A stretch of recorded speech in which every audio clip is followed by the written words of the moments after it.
नमस्कार प्रेक्षकांनो ठरलं तर मग या मालिकेचा आजचा भाग खूपच खतरनाक दाखवलेला आहे.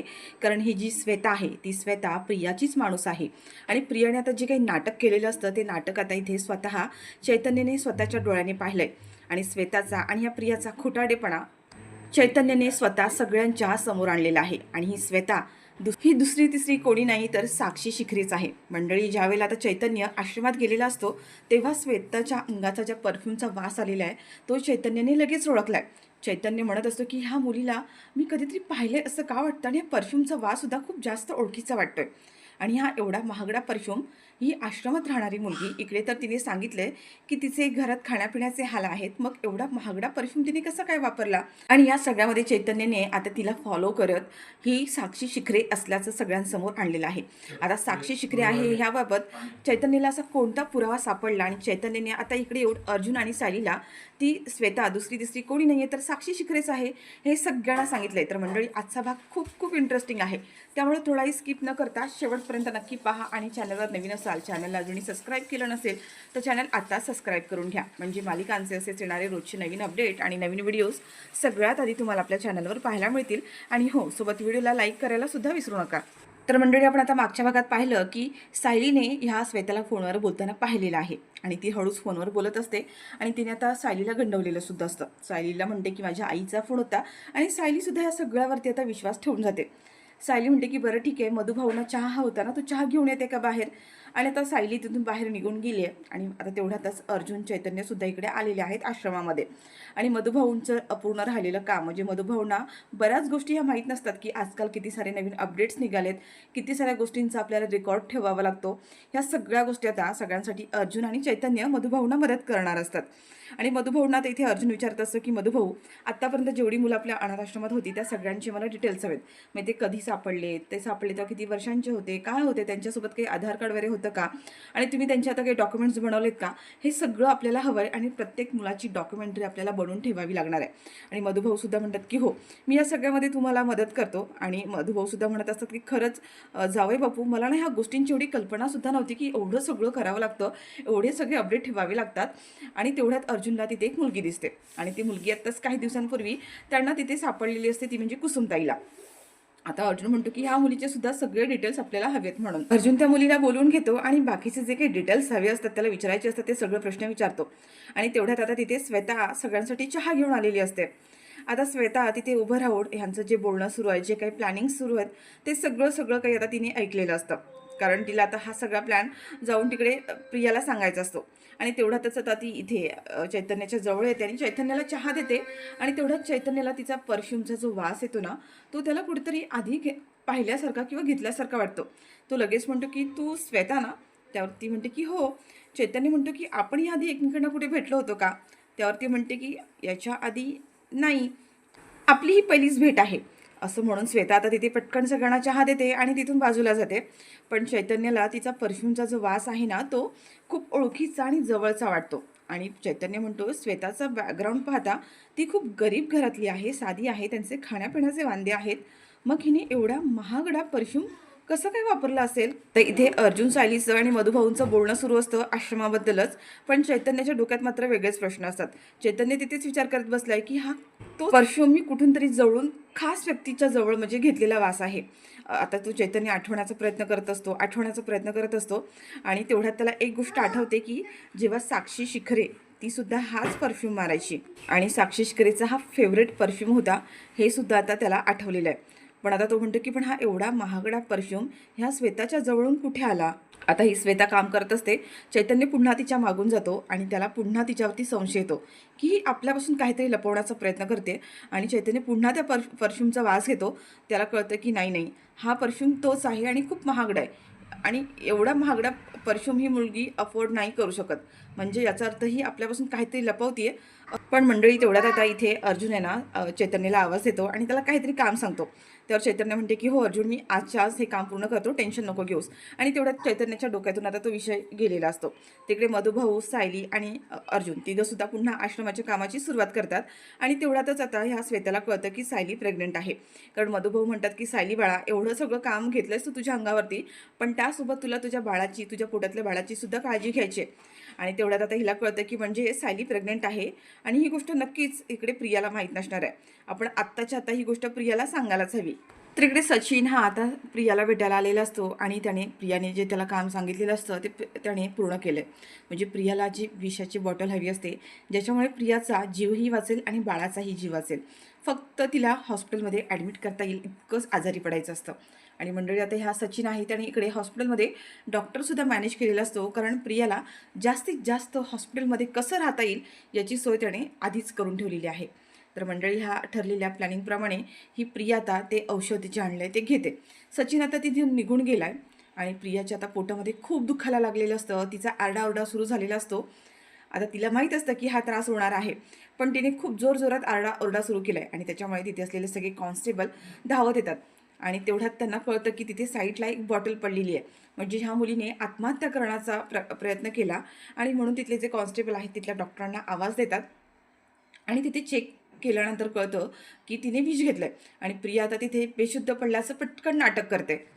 प्रिया तर इथे म्हणत असते की मी औषध तर प्यायले, पण मला अजून चक्कर का येत नाही आहे, बेशुद्ध का होत नाही आहे, डॉक्टर पण इथे आले. नाही नाही म्हणते की हे डॉक्टर इथे येण्याच्या आधी मला बेशुद्ध पडायलाच हवं, तरच मला हे हॉस्पिटलमध्ये घेऊन जातील.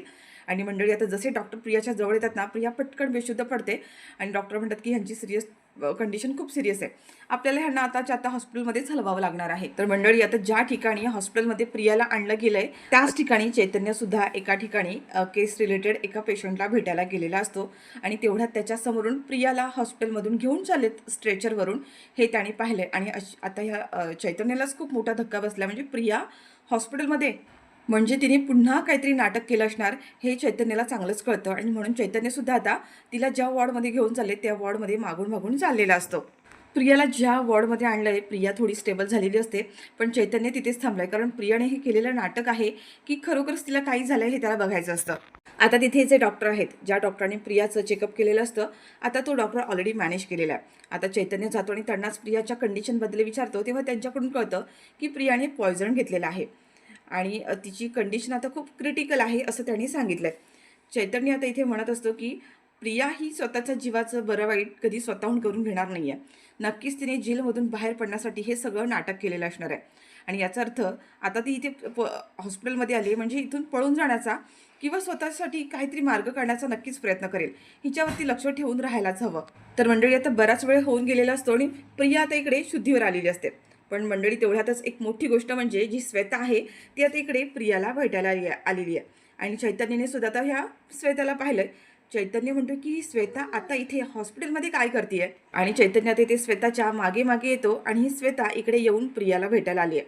हे मात्र बघून आता चैतन्यला मोठाच धक्का बसलाय.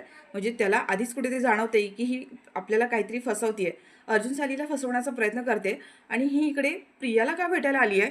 मंडळी श्वेता आता इकडे प्रियाला येऊन भेटते आणि त्या दोघींचं प्लॅनिंग सुरू झालेलं असतं. श्वेता म्हणते तू जेलमधून बाहेर येण्यासाठी एवढी मोठी जोखीम उचलली आहेस. प्रिया म्हणते त्याची काळजी तू नको करूस, मला काहीही होणार नाही आहे याची काळजी मी घेतली आहे. पण श्वेता म्हणते मी तुला इथे भेटायला आली आहे हे जर मला मग कोणी पाहिलं ना तर खूप मोठा गोंधळ होईल. प्रिया म्हणते त्याचीही तू काळजी करू नकोस, इथे सगळ्या स्टाफला मॅनेज केलेलं आहे त्याच्यामुळे तुला काही प्रॉब्लेम होणार नाही आहे. आता हा चैतन्य भिंतीच्या आडून ह्या दोघींचं सगळं बोलणं ऐकण्याचा प्रयत्न करतोय, पण त्याला काही कळत नाही आहे. पण श्वेता आणि प्रिया ह्या दोघी एकमेकीला मिळालेल्या आहेत, काहीतरी मिळून कटकारस्थान करतात हे मात्र आता चैतन्याला चांगलं समजलंय. त्यात प्रिया म्हणते की श्वेता ऐक, आता पुढचा प्लॅन करायची वेळ आलेली आहे आणि ही प्रिया नादा तिथे श्वेताला काहीतरी एक प्लॅन सांगत असते. श्वेता म्हणते तू अजिबात काळजी करू नकोस, जसं तू सांगितलेस आणि ठरवलेस अगदी तसंच होणार आहे. चैतन्यने आता त्याच्या मोबाईलमध्ये प्रियाचे आणि श्वेताचे दोघींचे एकत्र बोलतानाचे फोटो काढून घेतलेत. श्वेता फसवतीये आणि तिची ओळख आहे प्रियाजवळ हे आता अर्जुन सालीला कळायला हवं आणि पुरावे म्हणून त्याने त्याच्या मोबाईलमध्ये ते फोटो काढून घेतलेत. आणि चैतन्य आता सरळ त्या वॉर्डमध्ये आतमध्ये येतो आणि श्वेताला म्हणतो की श्वेता तू इथं काय करतेस. आता मात्र श्वेता चैतन्याला बघून प्रचंड घाबरली आहे, कारण ती आता रंगेहात पकडली गेली आहे. श्वेता चैतन्याकडे बघतच बसलेली असते. चैतन्य म्हणतो श्वेता मी तुला विचारतोय की तू इथे काय करतेस आणि प्रियाची आणि तुझी ओळख कशी, तुझा प्रियाशी काय संबंध आहे. श्वेताला काय सांगावं काही कळत नाही आहे. प्रिया म्हणते की नाही माझा हिच्याशी काही संबंध नाही आहे. चैतन्य म्हणतो मी तुला केव्हापासून पाहिलं की तू इथे प्रियाला भेटायला आली आहेस आणि तुमच्या दोघींमध्ये काहीतरी बोलणंसुद्धा सुरू आहे, कोणता तरी प्लॅनिंग सुरू आहे. खरं खरं सांग, तुझा आणि प्रियाचा काय संबंध आहे आणि तू आश्रमामध्ये राहायला गेलीस ती कोणत्या हेतूने राहायला गेलीस? आता ह्या श्वेताचं चैतन्यासमोर भांडं फुटलंय आणि ती आता काही सांगायला तयार नसते. चैतन्य तिचा हात धरतो आणि इकडे सुभेदारांच्या घरामध्ये तिला घेऊन येतो. इकडे सुभेदारांच्या घरामध्ये सगळे बसलेले असतात, सगळ्यांच्या छान गप्पा सुरू असतात आणि मंडळी तेवढ्यातच आता चैतन्य सगळ्यांसमोर आलाय आणि म्हणतो की अर्जुन, मला तुला काहीतरी सांगायचं आहे. अर्जुन आता म्हणतो की काय झालं, काही महत्त्वाचं आहे का?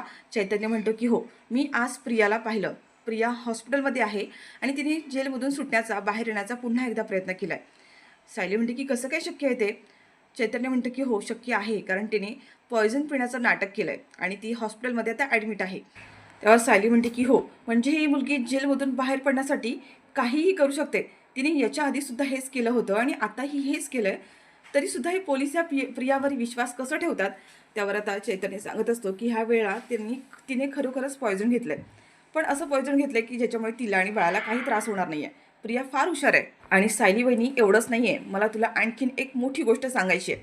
आणि त्यावेळेला त्याच्या मोबाईलमध्ये असलेले फोटोज, म्हणजे ह्या श्वेताचे आणि प्रियाचे दोघांचे एकत्र असलेले फोटो आता अर्जुन आणि सायलीला तो दाखवतो आणि म्हणतो की श्वेता जी आहे ती सुद्धा प्रियाला ओळखते. आज मी त्या दोघींना एकत्र हॉस्पिटलमध्ये पाहिलं. आता मात्र हे ऐकून सायलीला आणि अर्जुनला खूप मोठा धक्का बसलाय आणि मंडळी आता हा चैतन्य आहे ना, श्वेताला सोबत घेऊन आलेला असतो आणि त्या श्वेताला आता सगळ्यांच्या समोर आणून उभं करतो आणि म्हणतो की ही बघा, आत्ता मी जेव्हा हॉस्पिटलमध्ये होतो, मी मुद्दाम प्रियावर लक्ष ठेवण्यासाठी थांबून होतो आणि ही श्वेता तिथे प्रियाला भेटायला आली होती आणि बराच वेळ झाला ह्या दोघींमध्ये बोलणं सुरू होतं. म्हणजे ही श्वेता प्रियाच्याच प्लॅनचा एक भाग आहे. प्रियानेच तिला मधुभाऊंच्या आश्रमामध्ये पाठवले, कारण तुमच्यामध्ये घडणाऱ्या, आश्रमात घडणाऱ्या सगळ्या गोष्टी प्रियापर्यंत पोहोचाव्यात म्हणून हा तिने केलेला प्लॅन होता. तर मंडळी आता जो काही श्वेताचा आणि प्रियाचा जो प्लॅन होता तो आता ह्या चैतन्यामुळे हाणून पडलेला आहे आणि या श्वेताचा सुद्धा खरा चेहरा आता त्याने समोर आणलाय. आता अर्जुन म्हणतो की प्रिया, तू कितीही नाटकं कर, आजारी पडण्याची नाटकं कर, आत्महत्या करण्याची नाटकं कर, अगदी काहीही कर, पण तुझा मी कुठलाच डाव यशस्वी होऊन देणार नाहीये. त्यावर आता चैतन्य म्हणत असतो की ही जी कोणी श्वेता आहे ती कोण आहे हे आपल्याला शोधून काढायलाच हवं. आणि चैतन्य म्हणतं की बोल, कोण आहेस तू? कोण आहेस तू आता कळायलाच हवं. तू जेव्हा आश्रमात पहिल्यांदा भेटलीस ना, तेव्हाच मला कळलं की तू आम्हाला काहीतरी फसवतेस, कारण तुझा जो मारलेला परफ्यूम आहे त्याचा जेव्हा वास घेतला तेव्हाच कळलं की हा परफ्यूम मी कुठेतरी पाहिलेला आहे. पण माझी ना तुझी याआधीसुद्धा कुठेतरी भेट झाली आहे, पण मला ते आठवत नाही आहे. त्यामुळं खरं खरं सांग, तू कोण आहेस? आणि एवढ्या गरीब साध्या घरातल्या जिचा नवरा तिची मारहाण करतो, तिला खायला एक वेळचं अन्न नाही आहे, अशा मुलीकडे एवढा महागडा परफ्यूम असू शकत नाही आहे. त्याच्यामुळे तू कुठल्या तरी चांगल्या बॅकग्राऊंडमधून आलीस एवढंही नक्की. आता अर्जुन आणि सायलीसमोर आणखीन एक मोठा प्रश्न पडलाय. सायली समोर येते आणि त्या श्वेताच्या आता एक सणसणीत कानाखाली लावून देते आणि म्हणते की कोण आहेस तू? कुठून आलीस? म्हणजे त्या दिवशी जे घडलं ते सगळं खोटं होतं, नाटक होतं. म्हणजे त्या दिवशी तू गाडीसमोर आलीस तो सगळा बनवलेला प्लॅन होता का? तर तुला आश्रमामध्ये यायचं होतं म्हणून तू हे सगळं केलंस? सायली म्हणते की बोल अगं, कोण आहेस तू? बोल, नाही तर तुला आत्ताच्या आत्ता पोलिसांच्या हवाली करू. मंडळी आता मात्र ही श्वेता घाबरलेली असते आणि तिला काय सांगावं काहीच कळत नाही आहे. सायली आता तिच्या हातातील मोबाईल हिसकावून घेते आणि तिचा मोबाईल चेक करते, तर त्या मोबाईलमध्ये बरेचसे अननोन नंबरचे कॉन्टॅक्ट्स आहेत आणि त्या नंबरवरती आता जेव्हा अर्जुन फोन करतो तर तो फोन आता पोलीस स्टेशनमधील एका पोलीस कॉन्स्टेबलकडे लागलेला आहे. आणि मंडळी आता इथे सगळा गोंधळ झाला आहे. म्हणजे आता प्रियाने जो काही प्लॅन जो केला होता ना, तर ह्या श्वेतामुळे पूर्णपणे उद्ध्वस्त झाला आहे. आता श्वेता तर सापडली आहे, पण अजून एक मोठी गोष्ट म्हणजे जी लेडीज कॉन्स्टेबल प्रियाला मदत करत होती तिचा नंबरसुद्धा आता अर्जुन सायलीच्या हाती लागला आहे. म्हणजे त्या लेडीज कॉन्स्टेबलचा सुद्धा चेहरा आता ह्यांच्या सगळ्यांच्या समोर आला आहे. पण मंडळी आता सगळ्यात महत्त्वाची गोष्ट म्हणजे ही श्वेता काही तोंड उघडायला तयार नाही आहे. आणि श्वेता दुसरी कोणी नाही आहे, तर खरी साक्षी शिकरी आहे, जिने स्वतःच्या चेहऱ्याची प्लास्टिक सर्जरी करून घेतली आहे. पण चैतन्याला अजूनही वाटतं की हा परफ्यूमचा वास साक्षीचा आहे. पण मग त्याचा थोडासा तो गोंधळ उडाला इथे.